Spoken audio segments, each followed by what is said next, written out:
It is your home for the wild, the wacky, the weird, and just the downright unfortunate in the sports world. This is Out of Bounds, episode number 10. No, that is not me, O'Brien. That is Jordan Katz. I am John Alba. What is going on, guys? It is time for another edition of Out of Bounds right here on Know Your News. You met Jordan a few weeks ago here. Mia is on assignment tonight. Jordan, thanks for hopping on. How you doing tonight? Absolutely. Thanks for having me again, John. Appreciate it. Looking forward to we absolutely had the good, the bad, and the ugly this weekend. So I'm looking forward to getting into it. And I am as well. We encourage you all who are tuning in to check us out here on YouTube. Of course, if you'd like to interact with us, you can do so by leaving a super chat on YouTube or going to kynchat.com. Leave a Know Your News chat, and we will read your chat on air. We love some interaction here on the Know Your News Network and Out of Bounds, and this was a super newsworthy week. As we do every week, Jordan, we begin with an opening toast. In your honor, I'll pull my little JMO here. What are we toasting to? Give us a little something this week. You know, it's the holiday season. It's the season of giving. So I am going to toast to the New York teams finding a way to give their fans some hope and some life and eventually a championship. So that's my toast. It's a very secular toast for a very specific audience, but you know what? Whatever. New York runs the world. Sorry, That's right. sorry. Cheers to that.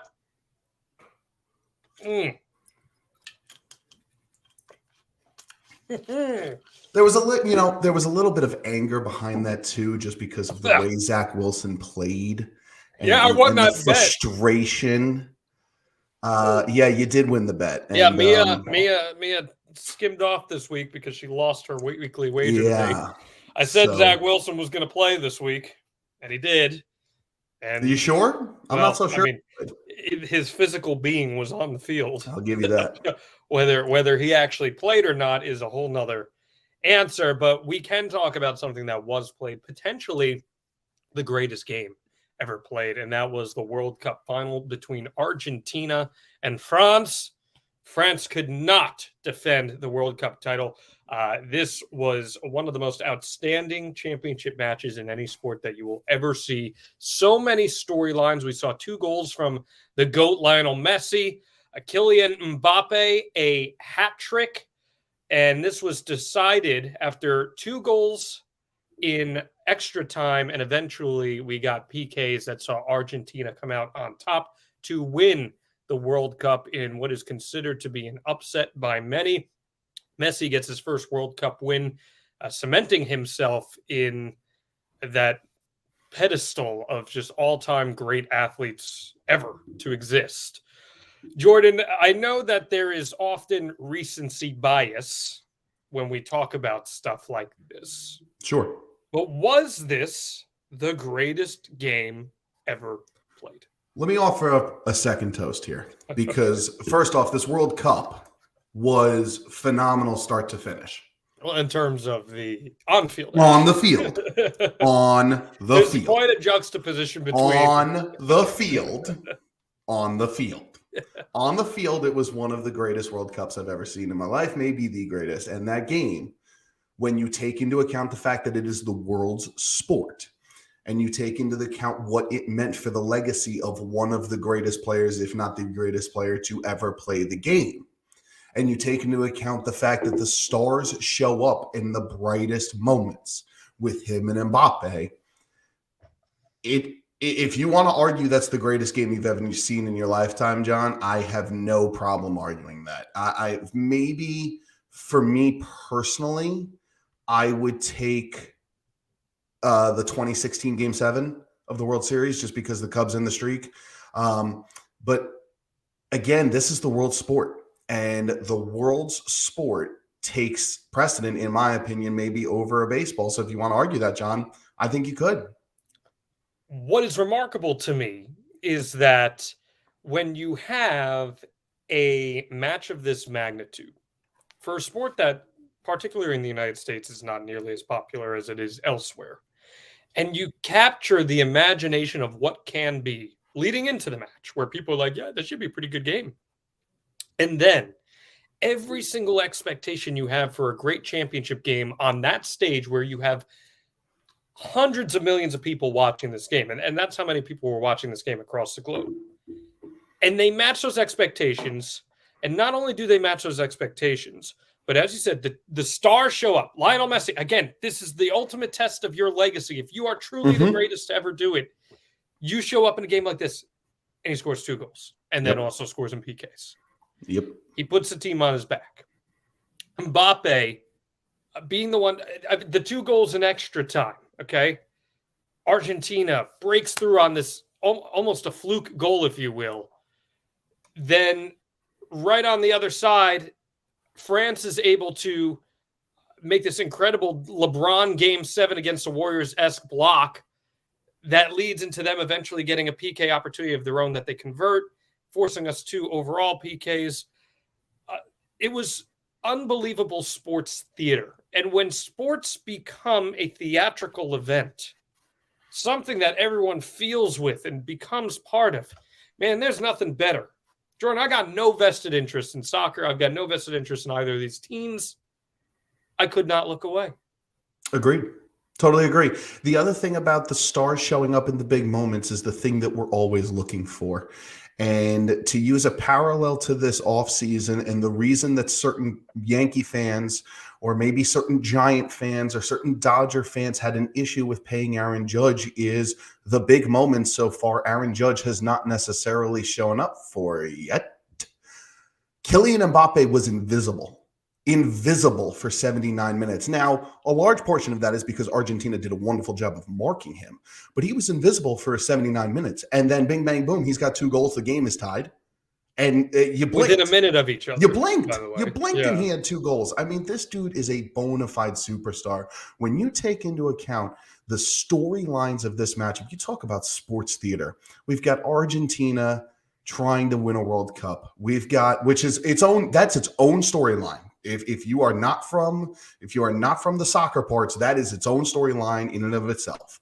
We've got Lionel Messi trying to cement his GOAT status, but we've got France going for a back-to-back world. That is unheard of good.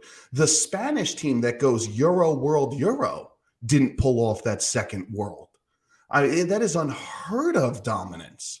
And the storylines combined with the fact that the game lives up to the hype and then some, it's definitely going to be talked about for years to come as maybe the greatest sporting event that's ever happened. It absolutely is. Well, and again, recency bias is fair. You will say to yourself, oh man, there's been some other great finals. Remember France and Italy with Zinedine Zidane, of course. But I think it's one of those situations where you try to step back and you say, in 20 years, will we be saying to ourselves, man, I remember where I was when I was watching this insane game. And if you can say with a straight, honest face to yourself, yeah, I'm going to remember that drama, then hell yeah. And I do think what enhances that too is when we have social media now where people go to Twitter and it becomes this shared viewing experience where everyone in real time is taking this event in and discussing it. That enhances that experience. That enhances how more memorable it's going to be. I've covered MLS. I like soccer. It's nowhere near the top for me. But I can't think of any other sporting event that I've ever watched, genuinely, wholeheartedly saying this. I can't think of any other sporting event that I've ever watched that I had absolutely zero vested interest in, and generally speaking, could not care less, that I was totally, completely enthralled for 2.5 hours. There are 3 games to me that rank up there, not necessarily in terms of the zero invested interest, but that I look at and I'm like, these are the 3. The first of which is that 2016 Game 7 that I talked about, no doubt.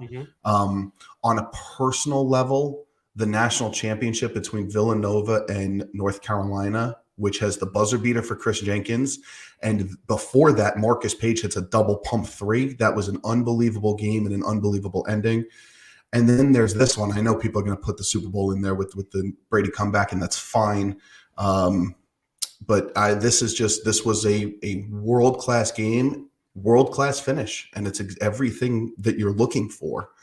When the finish of the game is exquisite, it makes that sports theater even more compelling. And when you talk about great finishes, what a great finish we got to the comeback between the Minnesota Vikings and the Indianapolis Colts. The Indianapolis Colts had this game won. No doubt about it. The Indianapolis Colts had this game won. They were up 33-0. And Minnesota slowly clawed their way back. And Indianapolis slowly did the things that Matt Ryan teams have been known to do, which is quick Collapse. 3 and outs, Collapse. not getting stops, collapse, not getting first downs. Put anything you want in there, and they found a way to do it. And in the last seconds, Minnesota kicks a game-winning field goal in overtime. In that overtime period, I really was concerned that Minnesota was playing for a tie because that did not do them any good, but they find a way to win, completing the greatest regular season comeback in NFL history. John, my question to you is the bigger takeaway here, the Vikings' resilience or the Colts' collapse? And I'm actually going to go one further and talk about Matt Ryan's legacy. Is the greater story here the Vikings' resilience or Matt Ryan again? No, I don't blame Matt Ryan solely for this. I mean, that was it has been clear on this show over the last couple months, we do not shy away from clowning the Colts, and that is exactly what happened. Again, you reap what you sow. When you bring in a coach that has zero experience and you thrust them in to the middle of a regular season around a team that they don't know at that intimate level, what do you expect to happen? Jeff Saturday fluked into a couple wins early on here, especially that first win against the Raiders. Sure. This is what happens when an inexperienced coach goes against teams that A, are well coached, and B, good, which the Minnesota Vikings are a good football team. They are a team that could win the Super Bowl this year. It's not implausible. Yep. I think that the Colts right now are an embarrassment to the league. I really do believe that. They're not the worst team in the league, but with how they have operated, they are showing themselves to be a laughingstock. It is a textbook 101. How not to run a football team for dummies. That's what the Indianapolis Colts are. And I don't take anything away from the Vikings comeback. It was a sight to behold. Kirk Cousins is having a great season. The Vikings are a really good football team. But this, to me, is more reflective of a roster that is poorly built, a team that is poorly coached, and a franchise that is extremely poorly run. As usual, when we disagree, I'm right and you're wrong, and here's why. That was a joke, and John's usually right. But that's okay. That's okay. I'm right on this one. Trust me. Here's why. I'm going to explain why. Minnesota, throughout the last few years under Mike Zimmer, struggled in one-score games, struggled massively in one-score games. Minnesota under Kevin O'Connell is 11-3 with a point differential of 2 for the whole year. They find themselves in one-score games, and unlike years past, they find themselves winning one-score games. And when you can win one-score games with the kind of offense that they have, that means your defense does enough to get the job done. That's how you win Super Bowls in the 21st century. You win Super Bowls with an offense that can move the football, a quarterback who can make the big throw when they have to make it. More importantly, a team that can run the football when they have to be able to run it, because that's actually how you win the playoffs. If you look at the big comebacks that, with the big postseason comebacks or big postseason wins in general, teams are effectively running the football. If you can't run the football, you can't sustain a lead. Not only can they do all that, they can get the timely stop defensively and the timely stop. Jordan, I'm not taking anything away from the Vikings at all. The Vikings are a great football team. I've said it twice already. They are a great football team that can win a Super Bowl. This is more of a damning indictment on what the Indianapolis Colts are doing. It is a conscious effort. Keep that in mind. I want to clearly state for the record, and we'll probably talk about something similar when we get into the baseball conversation on this show here. Mm-hmm. Franchises don't need to be run poorly. It doesn't have to be that way. You don't have to introduce a coach to coach a team with no coaching experience. You do not have to trade your entire ship for an aging quarterback. You do not have to do these things. You are consciously choosing to do these things. Yep. Why are you consciously choosing to do these things? Because A, it's buying you time, and B, it's easy. What's the worst thing that can happen if we hire Jeff Saturday midseason despite not having any coaching experience? Oh, I don't know. You suffer the worst collapse in NFL history? That's like one of those, haha, LOL, that could happen. Well, it did happen. Yep. It sure did. And it's not surprising. You take a bad football team that is poorly run and you throw them against a good football team that currently is being very well coached. This is what happens. Let's not say this is the most shocking comeback ever, because it's not shocking. No, a lot of people saw it coming. A lot of people saw it coming. There were a lot of I'm looking at Twitter. There's a lot of guess who took, Vikings money line at 33-7 or whatever. And a lot of people were like, Minnesota's probably going to come back and win this game. So from that perspective, you're 100% right. This did not surprise a lot of people. I'm just saying, these are who the Colts are. This is who they will be until there are institutional changes. And when the moratorium is written on this insane decision that they made mid-season to institute these changes, it will reflect very poorly on them, extremely poorly. Speaking of things that were expected, here's something that wasn't. Oh, boy. Yeah. Oh, boy. Talking about ineptitude here. Whoo! So this was a tie game. Let's take you to the fourth quarter. It's a tie game. Clock's about to expire between the New England Patriots and the Las Vegas Raiders. Ramondre Stevenson's decision to lateral the ball to a teammate on the final play was a surprisingly positive gain, and then it turned into complete chaos. Jacoby Myers got the ball, received the lateral, then backtracked in search of a new target. He saw one in Mac Jones near midfield, the quarterback of the New England Patriots. What he didn't see was former New England Patriot Chandler Jones, who stepped right in, snagged that ball, and, rambled 48 yards to the house for a game-winning touchdown. Now, this is ineptitude that we typically would expect of a team like, say, the Colts. But instead, this is the mighty, mighty New England Patriots. And they lose this game. And now their playoff hopes are teetering. And Myers said after the game, Jordan, he messed up. He should have been smarter. It was a tie game. They would have gone to overtime. They didn't need to lateral. They were not playing from behind. But let's be real. This is, for anyone who's not a New England Patriots fan, this is just chef's kiss. So I ask you, how will New England fans ever survive this blunder? Oh, my goodness. How will the most successful franchise of the 21st century ever survive a loss in December of a year they're not going to win the Super Bowl? Scott Zolak on the Patriots radio call quite literally said, did you hear this? No, I did not. He, on the call, after it happens, he says, how dumb is this team? I mean, listen, first off, I don't know. Patriots for one night only, Jordan Katz, were the New York Jets. That's true. That's true. They were. I don't know how this is going to be written. That's 100% a coaching decision. This is an all-time bad play. I need to make that clear. It is an all-time bad play. With an all-time bad coaching decision. The players did not concoct that on their own. That's when Ramondre makes the first pitch to see if he's got something. That's the players. When Jacoby starts backtracking to make a throw backward, that's we were told to try to make something happen.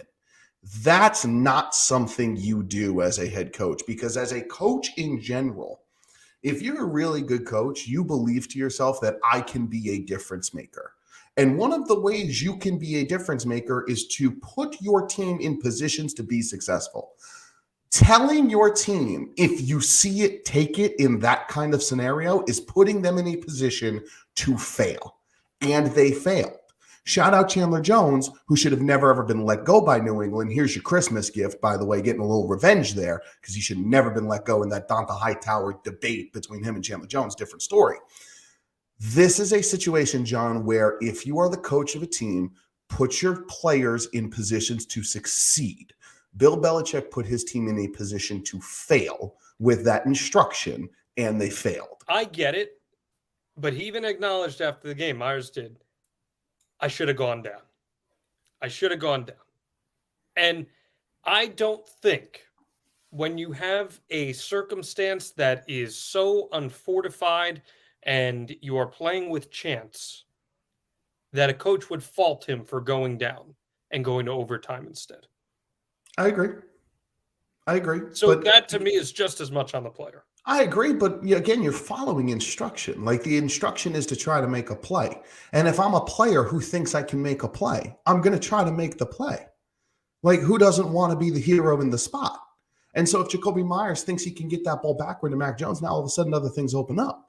So again, to me, the answer was very simple. The answer was hand the ball off to Ramondre, tell Ramondre to run loose. And when Ramondre can't run loose anymore, drop to the turf, and let's go to overtime. Now, the other part that we are not taking into account could really be this, and this is the part that I would not be shocked by if you read David Andrews' comments. David Andrews said that he didn't know exactly what, he wasn't entirely sure on what the plan should have been. He said, for that answer, talk to the coach. Well, in that case, that really sounds like the plan was to not go to overtime and to try to make a play. And maybe Bill didn't trust the defense, and maybe Bill didn't trust the offense to score. I don't know. After the game, they asked Bill Belichick, why didn't Mac Jones throw a Hail Mary there? Did you hear what Bill Belichick's response was? Yeah, this was good. He goes, his arm wasn't strong enough. Yeah. He's not lying. Let's just throw your whole team under the bus. He's not lying. Yeah, hey, Jesus. We didn't go for it because guess what? Our quarterback's just not that good. I mean, he's not lying. It's weird. It's a very These weird. Are the mighty, mighty New England Patriots. Yeah, it's a weird situation right now. It's a weird situation is how there. Bill Belichick could go out. It reminds me actually of what's going on right now in Green Bay, where they feel like there's a disconnect between Rodgers and that front office, and that has now shown itself on the field and in terms of certain play calls and plays. And boy, this was a weird call. Just whoever drew this up, it's a weird call. It's an anti-Belichick call. It was probably Joe Judge, the same guy that did quarterback sneaks on 3rd and 15. How long were you holding in that one? I haven't thrown Joe Judge under the bus once on this show, but there's a first time for everything, and it just happened. Listen, Patriots fans, I get it. Everything's a conspiracy. The league is out to get you. I know. I've worked in New England. I covered the Patriots. I know. It's true. I get it. And listen, that coaching decision still wasn't as stupid as Pete Carroll not running the ball up against the end zone in the Super Bowl. It wasn't. Ultimately, this is a regular season game. But I will always remember very niche, ridiculous crap like this. Jordan can attest. My mind is littered with useless, pointed sports information. True. I will remember this for the rest of my life. I remember that look as Chandler Jones snagged this lateral and went the other way. And Patriots fans, just for once, as you count the rings on your fingers, as your poor 20-year-old fans lament the fact that they've only seen a couple championships in the last few years, they will remember a play like this. But that's not where we finish with the AFC East, is it now? No, it's not. We move to the actual team in the AFC East that has a chance to win the Super Bowl. No, that is not the New England Patriots. That is the Buffalo Bills. The Bills had a massive, and I mean massive, 32-29 win over the Miami Dolphins. Not only does it keep them in the hunt for the number 1 overall seed, which they desperately need because of that home crowd is a problem. Literally, they're a problem. Figuratively too, but literally they were a problem on Saturday night because they were throwing snowballs at the players, creating a dangerous atmosphere, which caused a little bit of chaos on social media and a little bit of chaos over the loudspeakers, where the PA announcers came over and said, if you do not stop throwing snowballs, the team will be assessed a 15-yard penalty. Now, John, first off, that should have never happened, and they should have been assessed a 15-yard penalty to begin with. That's a different story for a different day.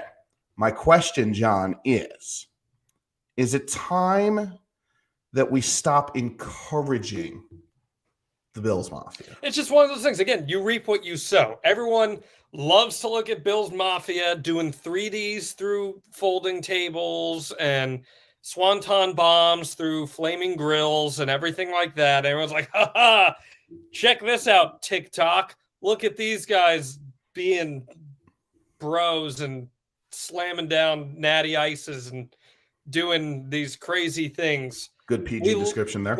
We love Bills Mafia. Oh, by the way, we're going to plaster this all over NFL social media because, haha, let's go, bro. Those fans got that dog in them. Oh, and by the way, if you throw snowballs, 15-yard penalty. Something is not connecting here. It's hypocritical because the league feeds right into Bills Mafia. Listen, rabid sports fandom, I've talked about it ad nauseum. It is ridiculous. Can it be fun? Sure, it can be fun. But let's not be uncivil here. When you're throwing snowballs at players who are in the middle of competition, you're crossing that line because you're affecting the outcome in a very tangible way. The best way fans can contribute to a game is by getting loud.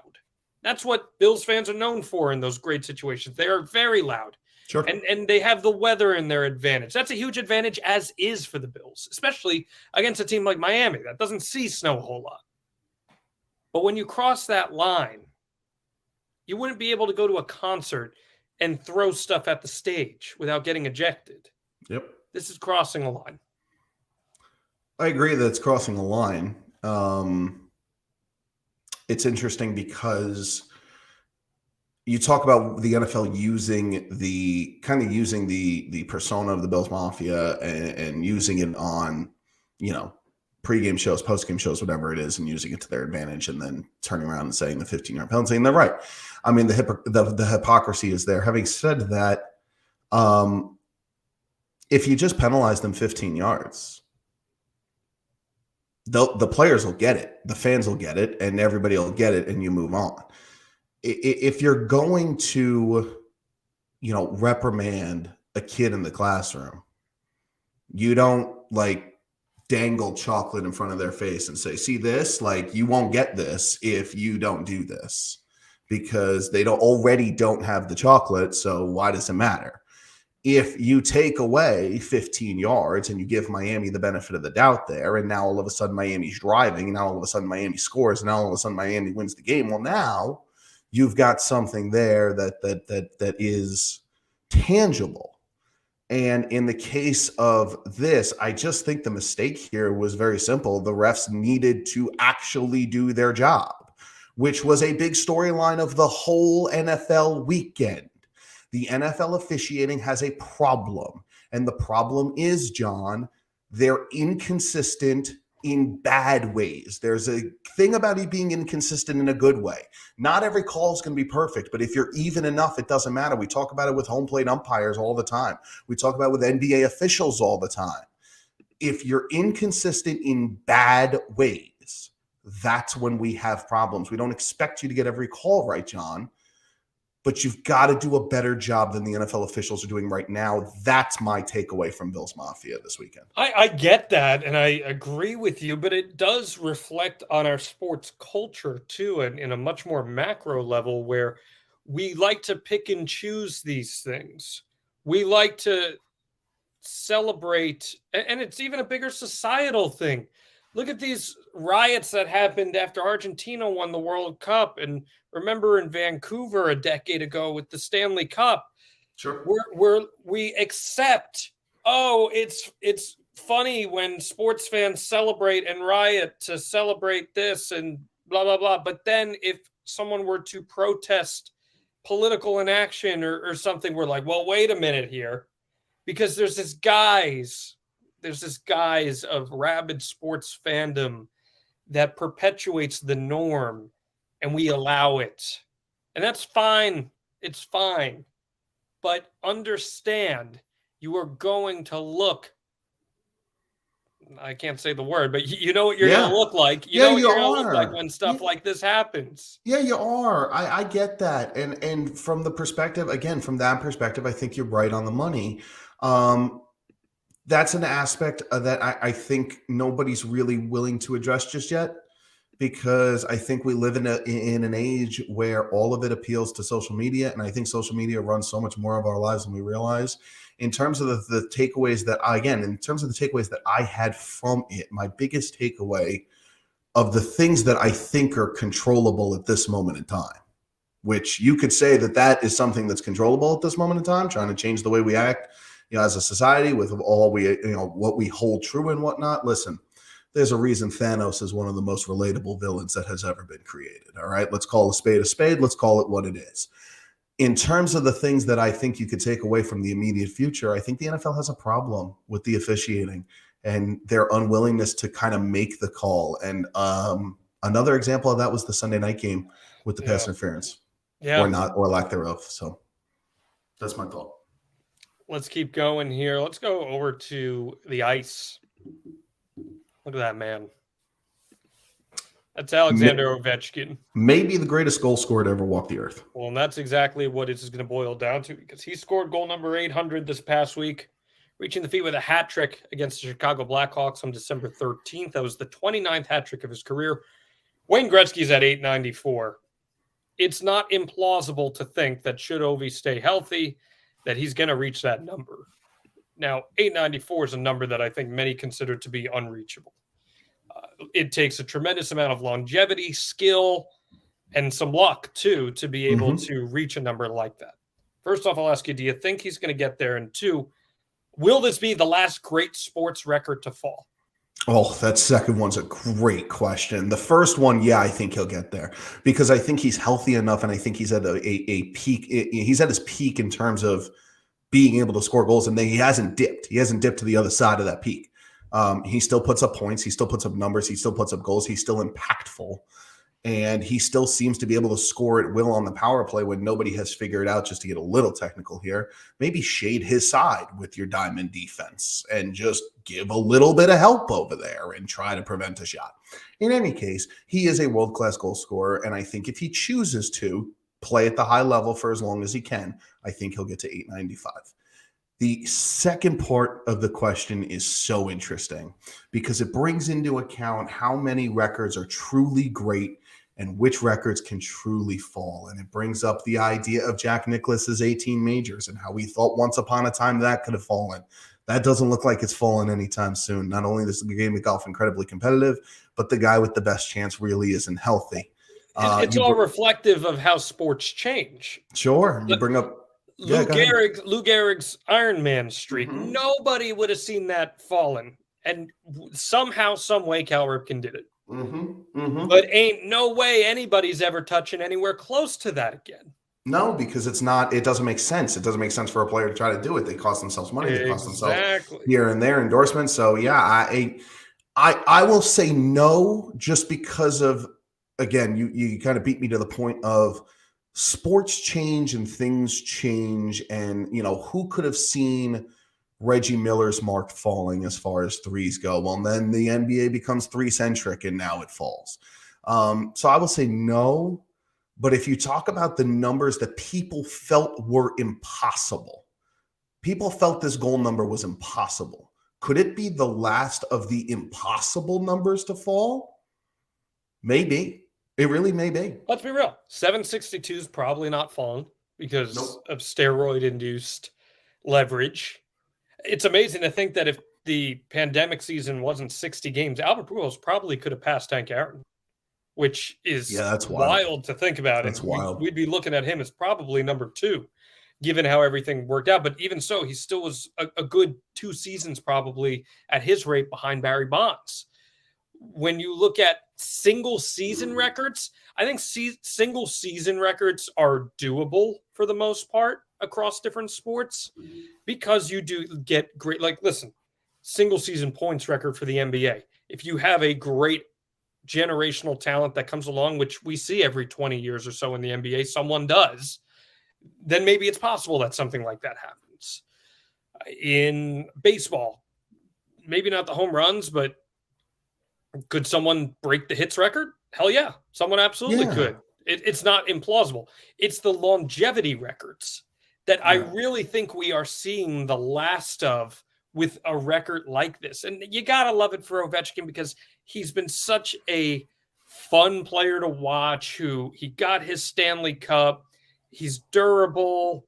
He's face of the franchise. That's great for sports. Yeah, it is. The longevity aspect, again, you're going to talk about like LeBron's gonna be the all-time point holder, right? The all-time, points leader. The longevity aspect is there. I think the other thing about Ovechkin that makes this even more impactful is this is exactly what we saw this weekend with Messi. When you talk about the Messi-Ronaldo debate, the soccer fans that were always on Messi's side loved the fact that Messi, again, is Messi the greatest defender of all time? No.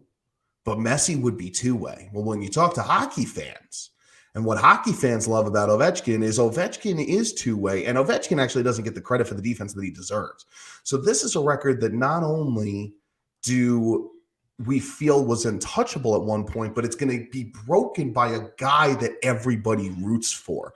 And John, I don't think you can take that lightly because, again, I think that's what made Pujols' home run chase of 700 so important as we got down the stretch of that home run chase. And man, what an opportunity it would have been. You bring up the COVID year, what an opportunity it would have been to see him chase Hank Aaron. I'm upset we missed that. I really am. Just nature of the beast. Absolutely. From records on the field or on the ice to records off the field. Here's your boy. That is my boy. You're right. Tell us what's going down with the controversy surrounding Steve Cohen here. Oh, just big baller stuff. Just spending big money. Getting a team that can go win a championship, the New York Metropolitans. Steve Cohen, putting his money where his mouth is, said that he would do whatever it takes to win a championship at all costs. Well, the man has spent nearly $500 million this offseason. And on top of that, he almost added Carlos Correa on a whim. Carlos Correa signed a massive contract with the San Francisco Giants, one that the Giants absolutely had to have. And Steve Cohen almost just said, nah, LOL, we're good. We're going to take them and you guys can go figure it out.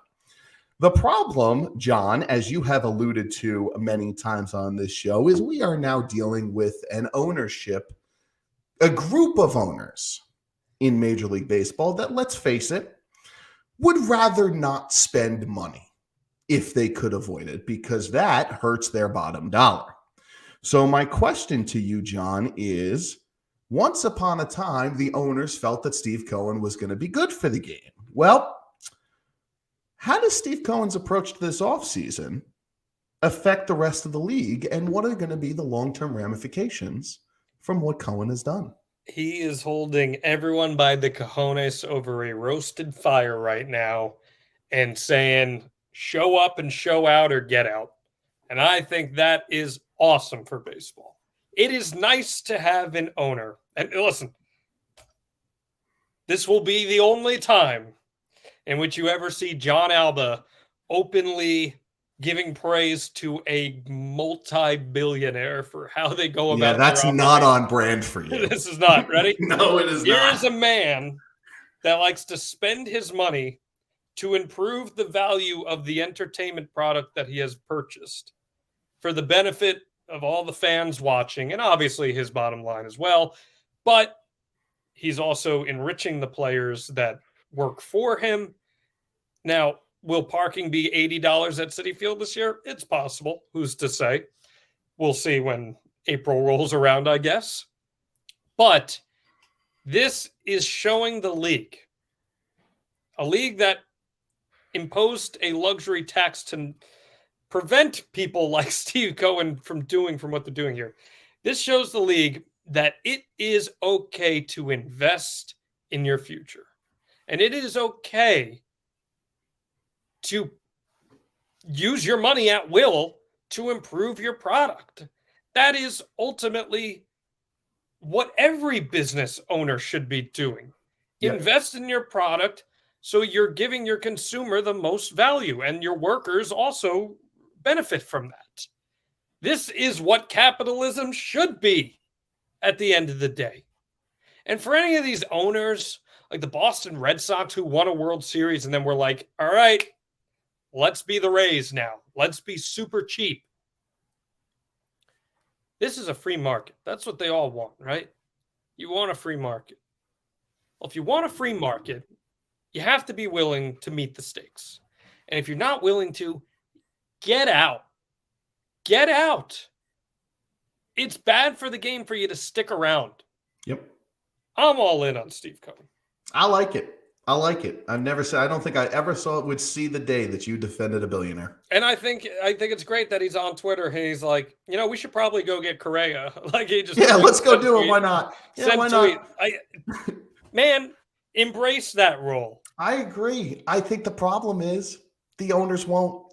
Well, he's not part of the good old boys club. And I think what they're going to do is they're going to make that luxury tax even bigger and even harsher. And they might even make a plateau that you can't go over. A fake hard cap, but really a hard cap. Or they might talk to him separately and say, hey, listen, man, love what you're doing for the game. Tone your spending down a little bit. Now, listen, the outlier that we haven't discussed here is Steve Cohen is significantly richer than most of these other owners. Yes. And that is worth mentioning.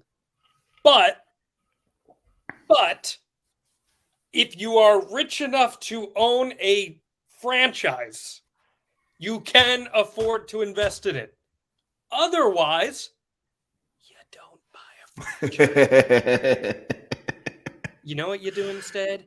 You buy those $2,000 a game seats right behind home plate, or you buy that $10,000 per game luxury box, and you enjoy the game at your will. Yep. If you don't want to invest. Yep. If you do, and you want to own that franchise, you want to get that World Series ring, whatever it may be, you have to be willing to meet the demands of the market. I agree. You I have agree. to. It is amazing to me that we have come in 2 years. I'm happy we have. From 2 years ago where it was like, I don't know if we can afford to give you a 2-year, $30 million contract, to you want 13 years, $400 million? You got it. But that's good for everyone. And I know there's going to be people who say, 8 years from now, we're going to revisit this. We're going to be like, man, the offseason of 2022, 2023 changed the game forever. Maybe it did. But if we're going to move forward with no cap and this is going to be promoting a free market, you reap what you sow. How many times have I said that on the show here? That is your line. That is the tagline of the episode. That is sports. That is tagline of the episode. And so many people in sports like to make excuses for the consequences of their actions. There's a much more vulgar term for this a vulgar phrase, I should say, that I've used in speaking to you that I cannot say here on this, but it is essentially mess around and find out. Yes. Well, that's what happens here. I'm all in on Papa Cohen. I do hope he changes the game. I really do. I really do hope it gets the owner spending. You can't have a team in Pittsburgh, Pennsylvania, refusing to spend money on its product. Like, you just can't. I just don't think that's right. Is it going to cause teams like Tampa Bay and Kansas City, and are they going to have to find different ways? Sure, but you know what? They already find different ways, and in the case of Tampa Bay, they're pretty good at it. So I think that, I think this is good for the game. I think it's good for the growth of the game. And I think when it comes to sports in general, and this goes back to the opening toast that I made, and I made it from a selfish point of view, but in reality, it's true. Sports are usually better when the New York market is in it. It's just the truth. It's why a lot of people that are not in the New York market hate the New York market, because those teams take up a lot of airtime. The reason they take up a lot of airtime is they move media. And the Mets being good is going to move media, just like the Yankees being good is going to move media. We want to hear your thoughts. Send us your super chat right now on YouTube or kynchat.com. Get involved in the conversation. We enjoy that here on Out of Bounds. We got 2 more topics for you. We were talking about bad referees earlier in the show. Well, that was at least questionable refereeing on display in the NBA earlier this week. It was just before halftime Saturday. The Grizzlies were playing the Oklahoma City Thunder. John Morant, one of the most exciting players in the league, he was ejected after making remarks to courtside Memphis fans that were derogatory about the officiating. Morant was ejected with 43 seconds left in the half, and as he was called for a second technical foul. He picked up the first technical 11 seconds earlier after committing a foul to stop play, and he was complaining about a no call on a drive to the basket. Now, according to a pool report, crew chief John Gobble said that Morant was assessed his first technical for use of profanity directed at an official, and that the second technical was for making a comment questioning the integrity of an official. This is a Thunder and Grizzlies game. Is this kind of officiating detrimental to the league when stars are being kicked out of the games at that pace, Jordan? Because listen, let's be honest here. The Thunder are the home team here. Yep. Half of those fans are buying the ticket to see John Morant play. At least. He gets kicked out of the game for complaining about officiating before halftime even happens. Before those fans can even go get that second beer, John Morant's gone. And it's a 20-point game, by the way, at this point. Yep. Is this detrimental to the league? Because this is not the first time something like this has happened. The NBA has always had an issue where the stars are bigger than the team. Is it an issue? Well, that's a good question. Is it an issue? Because, like we just said, half those fans bought tickets to see John Morant play. The answer that you would like to say is no. And it's the thing that the NBA has built itself on. It's the thing they've built themselves on ever since David Stern stumbled upon the idea of having Magic Bird versus Larry Johnson. Magic Johnson versus Larry Bird. Stumbling your words. It's okay. We're moving on. The problem with that is when you get to a situation like this, where the officials might have felt that that second tech was deserved, they're going to kick out a guy that people paid to see. And that's the problem. The problem that I have with the NBA officiating is not their first tech. It's how quick they give the second one. And I think this is a problem that the league has. The league is built on stars, as you've mentioned, and it is their formula. It's why they're successful. But if you're built on stars and you're not built on the team, John, then you have to understand that you've got to be lenient with giving the second technical. Now, some guys don't deserve the leniency, looking at you, Draymond Green. But some guys do deserve some leniency. In the case of John Morant, who does not yet have a reputation with officials of being somebody that officials go at and John Morant goes at, and maybe he's not worthy of certain calls. Again, guys earn that reputation. A guy like Carmelo earned that reputation because he was very quick with the refs. A guy like Draymond Green earned that reputation because he was very quick with the refs. If you've and for all intents and purposes, John Morant is a good representative of the game. Absolutely. But if you've earned the reputation, then it's on you. And again, that's going to hurt. But it's also a tough thing to cry, John. It's tough to cry superstars when superstars will turn around on a Friday night and say, you know what, I don't really want to play against the Oklahoma City Thunder because my team's going to the playoffs. And for that, I'm looking at LeBron James, who has done that a lot in his career. And yeah, but guess what? The officials aren't making that second technical call against LeBron James, are they?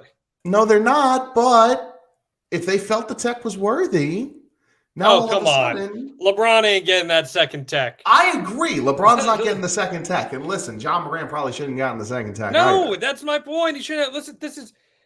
And I am not the type of guy to always blame officiating. Sports fans are very quick to blame officiating for everything. I'm not that kind of guy.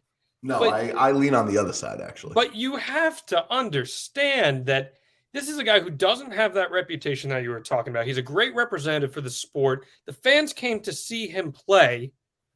And by kicking him out, you're giving no one incentive to keep watching and to stick around. And you have to remember those things. Nothing he did was egregious. He was jawing off. Yeah. That's what he was doing. I Yeah. mean, that's sports, man. That's sports. And he was interacting with fans at the end of the day. You know, I don't think he was doing anything egregious. He didn't get in the ref's face and point at them and cut a promo on them. He just... Yeah, no, I don't think he did that. Again, what I question is maybe is John Morant starting to develop that reputation around the league? And that reputation around the league really does impact your calls. And it really does impact how quick they are with the quick trigger ejection and things like that. Carmelo used to get banged around the basket all the time, and he used to never get calls. And the reason he never got calls was because a lot of times early in his career, he'd be jawing off the refs. And the refs aren't going to give you calls if, those borderline calls, you ain't going to get them if you continue to jaw off the refs. Maybe that's the answer behind why John Morant got the quick ejection. Either way, when you build a league on stars, you've got to be lenient when it comes to that ejection on your stars, because that's the league you've built. Well, let's wrap up here, Jordan, with a guy who could potentially be a rising star here in the NBA. Yeah, it's so interesting that Bol Bol was once upon a time casted as somebody who had a lot of skills, but maybe was never going to be an NBA fit. And now all of a sudden, he's come into his own, and the Orlando Magic are a good, fun, young basketball team that have also come into their own. They have won 6 in a row. And again, Bol Bol, who at one point in time didn't really look like much. He was struggling. He didn't find a way to earn minutes. Now all of a sudden, he's averaging 12.5 points per game, and he's averaging double the minutes he got. And all of a sudden, he's making this big impact, and you're seeing him have highlights every night, and you're seeing him be able to take the ball up the floor at 7'2" and do things that really remind you, John, I'm not going to use this term lightly, but it reminds you of Kevin Durant. Yeah, I mean, he looks like a gazelle. He looks like a gazelle. Really does. It's awesome. Here's my question. How does Bol Bol's emergence impact your view of the way we should view up-and-coming young players and how to develop them? I think it shows the importance of finding that good fit, right? Finding a coaching staff that is really willing to work with a player and identify the positives and accentuate those positives and hide the weaknesses. Not every team is willing to give a player that length to work with that. And to the Magic's credit, as someone who covered the Orlando Magic, perhaps sometimes they're almost too generous with that. We see it with Jonathan Isaac and Markelle Fultz. Jonathan Isaac hasn't played in over 2 years, and they're still willing to throw that guy back out there soon. Markelle Fultz, they were willing to take a chance on him. And, Markelle Fultz is developing into a decent NBA player at the end of the day. Is he ever going to be number 1 overall pick caliber? No, but he's a solid NBA point guard. Sure. What's going on with Bol Bol, it's remarkable. He's about to surpass the most games he's ever played in a single season, which is remarkable in and of itself. Mm-hmm. His first few seasons, he was averaging just over 2 points a game. He's, like you said, he's at around 12.5 right now. And he's showing versatility where he's able to drive, he's able to dish, he's able to shoot. And I think now you're seeing something emerge where all of a sudden you've seen your patience pay off with this young player, and your team becomes multifaceted and leverages that into a winning streak. I think that player development is something that a lot of franchises overlook the importance of. And to the Magic's credit, they've done it right here with Bol Bol so far. And I don't think this is a fluke. I think this is a guy who's going to potentially be in the conversation for comeback player of the year. I'm not going to say a lot of franchises overlook it. I'm going to say a lot of franchises do. But they don't do it well. That's the thing. Yeah. They don't do it correctly. Let's go to football for a second, because there was some news a couple hours before that we started doing this, that Anthony Richardson, who is most likely going to go to the draft, and again comes from an area you covered in Florida, is going to go to the draft. And Todd McShay has decided that Anthony Richardson is better off staying in school because despite his amazing traits, he's not NFL ready. Here's a wild thought. Don't play him. Just sit him on the bench for 2 years. Let him work on his mechanics. Let him work on reading a defense and then play him. Here's a wild concept for a team that drafts a guy first overall in the NBA that doesn't necessarily have a great team around him.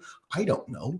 Put a team around him, put a bunch of vets around him, and let him learn how to be in a locker room and let him learn how to do certain things instead of asking an 18-year-old, here you go. Here's the keys to the franchise. Go run it by yourself, having not been a professional athlete. Here's $40 million in your back pocket. No, that's not what happened to Bol Bol. No, it's not what happened to Bol Bol, but it is what happens to a lot of the young athletes in the game today, and they're not put in a position to succeed. If your line for the episode is talking about you reap what you sow, my line for the episode is put your players in a position to be successful.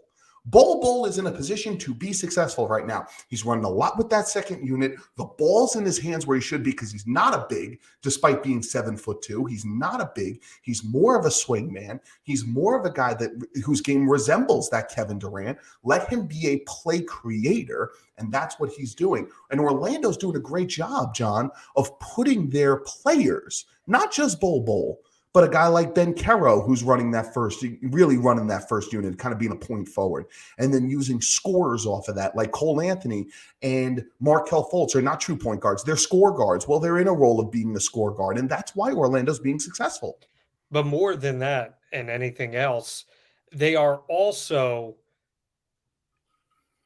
feeding into this super fun narrative. Bol Bol is the type of guy you love to love. It's the son of Manute Bol, the tallest player of all time. He's lanky. There's nothing particularly all that impressive about him other than he's super tall. And he's got the great name.